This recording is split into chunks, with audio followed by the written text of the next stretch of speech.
I like sex. Sex with women.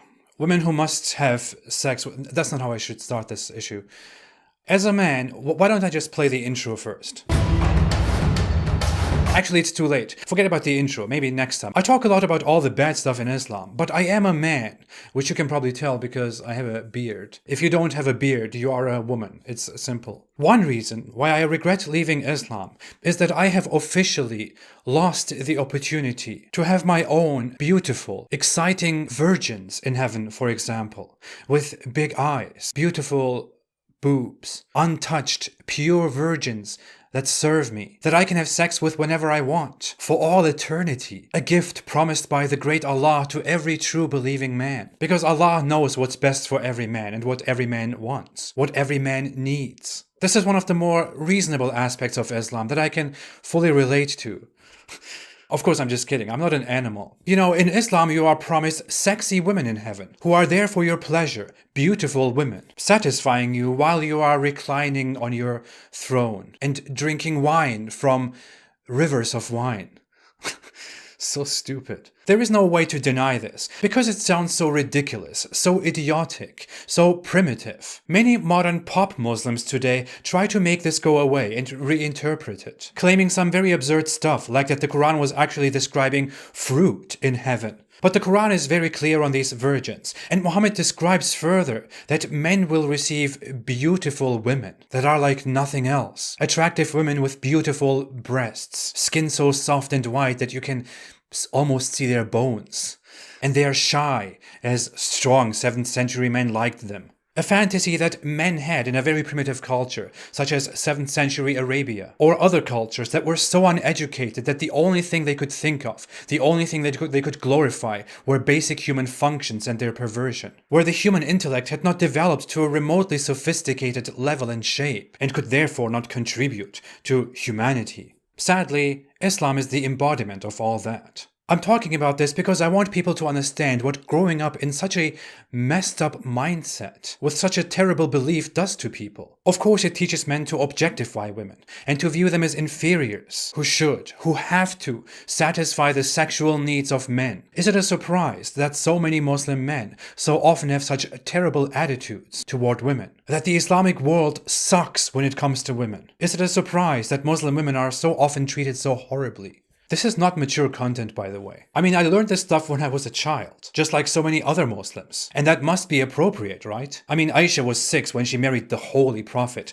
and she didn't wait very long until she had sexual intercourse with him, which happened when she was 9. Obviously, it's appropriate for a 6-year-old or a 9-year-old boy to learn about all the beautiful, fantastic virgins that he will have if he just believes in Islam. As a Muslim, you are born mature and you die mature, for immature virgins in heaven. Seriously, I learned this stuff as a child. I knew about the concept as I was growing up. And I was in Germany, where girls and boys are together, where women and men are friends, colleagues. We are equal. And while on the one hand I learned that women and men are just the same, despite our natural differences and interests, on the other hand I learned that I, as a man, will be given sex servants, beautiful sex servants in heaven. Growing up with that thought completely distorts your view on sexuality, of women, of girls. It gives you the idea that the women outside and in your household are just inferior to you as a man. Inferiors who become wives and who take care of children and of the sexual needs of men who are in charge of them.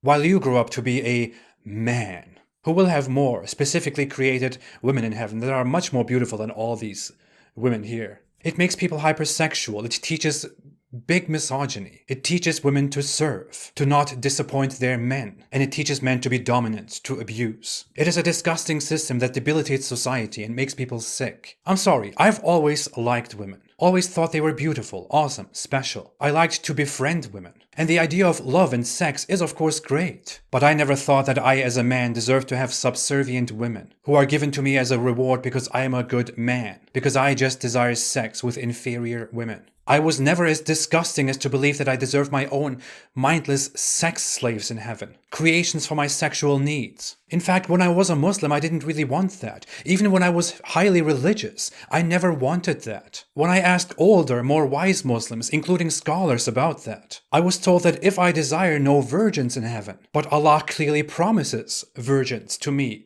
in the Holy Quran. then it cannot be that I am the one with the better mind and morals. Allah knows best, and He knows me best. He knows what I need and what I want. I should trust Him who knows my nature. I was reminded of this Quran verse which says, perhaps you hate something which is good for you, and perhaps you love something and it is bad for you. Allah knows, while you do not know. Funnily enough, this verse is actually an encouragement for those who don't like fighting to fight for Allah, for which you are also promised virgins in heaven, by the way. I didn't grow up so messed up, but I grew up confused, because I learned that this is what I'm supposed to believe, and I found that very strange, and I questioned that. Maybe it was therefore too obvious that this religion was never for me, and I'm very glad that I left it behind, because Allah and I clearly have our differences concerning morals. In Islam, a regular Muslim man receives virgins in heaven. A martyr receives many more brilliant virgins in heaven. And someone who fights for Allah can apparently obtain slave girls from the wars that he fights, because he has strived for Allah, and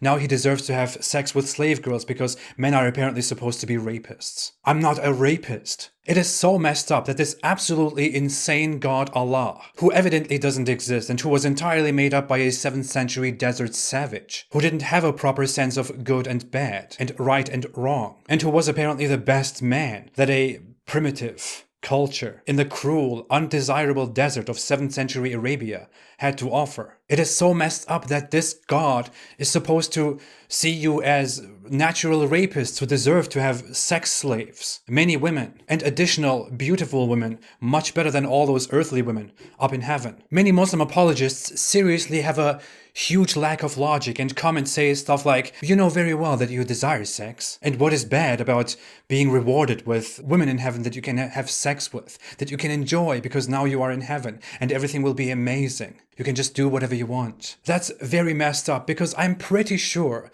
that many women have the same desires. They would also like to have a lot of sex with different people, if you, as a man, seriously justify that desire. So why don't women have amazing looking men in heaven that they can have sex with whenever they want? Such a thing doesn't exist in the Quran. The Quran strangely promises little good-looking boys as servants in heaven, but those are just servants for everybody in heaven. There is no equivalent for women. And just bringing this up would make a Muslim man say, what are you talking about? That's disgusting. A woman is supposed to have one husband. No, sorry. Naturally, the desires of women are not that different. You are just making excuses for yourselves because that's what you like. Also, are we seriously supposed to accept that Allah simply meets your natural desires? Couldn't Allah just change you? I mean, it is in Allah's hands how you are, how heaven is, how the world is. He could simply put you into heaven and say, you don't need sex anymore. Sex is not necessary here anymore. This is a place where you don't have earthly pleasures, where you don't